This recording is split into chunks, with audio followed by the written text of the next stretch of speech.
Hey guys, my name is Chantel. Welcome back to my channel and thanks for hanging out with me today. So today we're going to talk about episode 8 of Ace of Diamond Act 2 or season 3 episode 8. Oh my goodness. One of these days I'm going to get these things confused, but I don't know, like the way that I say them in order. But yeah, anyways, getting off topic, let's talk about this week's episode. Not too much going on this week's episode. I feel like this was more like a chilled out episode. I feel like this was more so like trying to get into gear, because it almost feels like it's like preparing us for what's gonna happen next.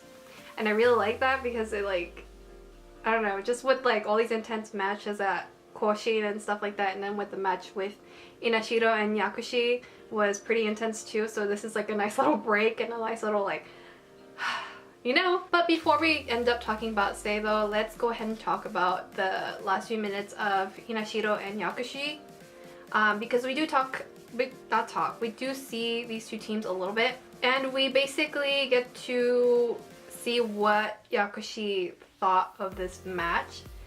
And I really liked hearing the coach Todoroki and hearing Sanada's thoughts on this, because Sanada was like, this is more frustrating than losing nationals, like why am I feeling like this?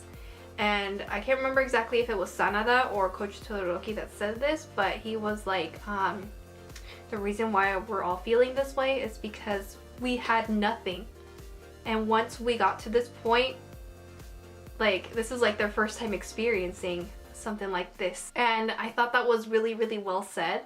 Like obviously I'm not saying it like exactly word for word, but it was something among those lines, and I thought that was really nice to hear.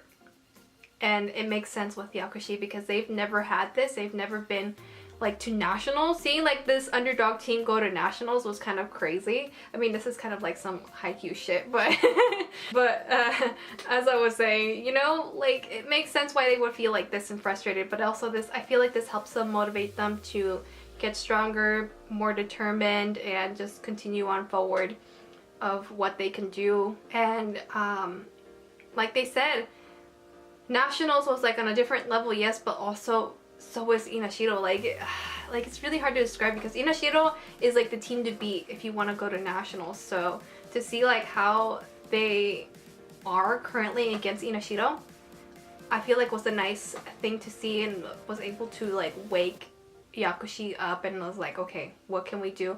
What are we gonna do like next? What's our game plan to beat Inashiro? What are we gonna do about Mei? Because Mei is getting stronger by the minute, and it's kind of crazy to me to see. But anywho, that's pretty much the gist, and that's all really what I want to talk about with them.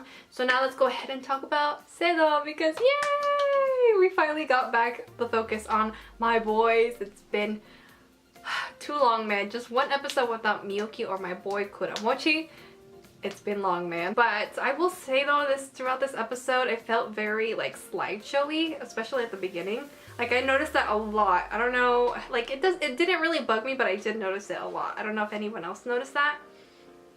It kind of reminded me a little bit of like what Food Wars was, but thankfully they didn't like focus too much like on the slideshowy thing. But like every now and then we would see it and I was like, I don't know how I feel about this. Like it's fine if they do it every now and then, but this episode I feel like it was a little much. I don't know if I'm making sense, but anyway, I digress. Like that's not gonna like make me lose focus or make me like not want to watch this episode, because I was really excited about this episode and I'm really happy to go back to the focus with our boys. And seeing Samura going from like a bunt stance to then being able to hit the ball, like I was kind of shook and surprised that I had to like rewind it a couple times, because I was really impressed and I was like, my boy, he's getting better. Slowly but surely, he's getting better. And I just think it's so funny how he can only hit the ball if he's doing his little bunt stance. Like I think that's so funny, but also very Samura. And just another thing that he's got to grow on, another thing that he's got to overcome is just being able to finally hit the ball, because yeah, he needs some work. I think we all know that, but I'm rooting for my boy. Let's see what else. Oh, last week's video I did mention how the preview said that they were going to choose like a couple first years. So yeah, we dive into that a little bit. So it looks like the coach ended up just listing 18 people officially like on the roster. So there's 2 spots open, and a lot of people are wondering like, what is he gonna do with these 2 spots? And after a while, like the whole team starts to realize like they're probably eyeing the first years. They're probably gonna go to the first years. So you can see like the third years working really hard to like earn that spot, but also the coaches are like looking at the first years, like which ones are the ones that we should look at, which ones are gonna bring more to the table with this team, which ones are gonna strengthen them.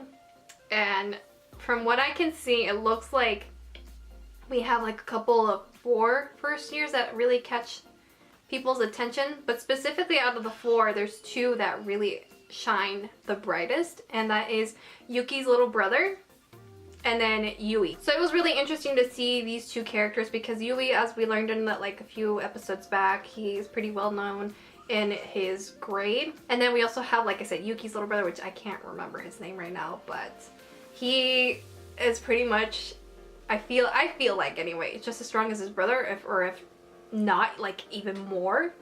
So I'm really excited to see like how he's gonna continue to grow, because already like everyone's impressed by him and it's kind of crazy. So I'm like, oh, like the first years are gonna have like the third and second years a little bit shook because they're good. Yeah, I guess that's really about it, because there really wasn't too much for me to talk about with this week's episode. Like I said, it was just a really chill episode overall, but I mean, I enjoyed it a lot.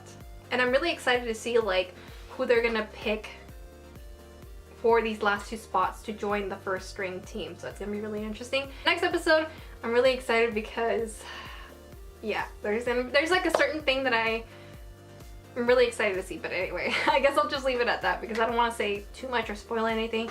So yeah, I'm just gonna leave it at that. And yeah, so I hope you guys enjoyed hearing me ramble on as always, and I will see you guys in my next video. Bye!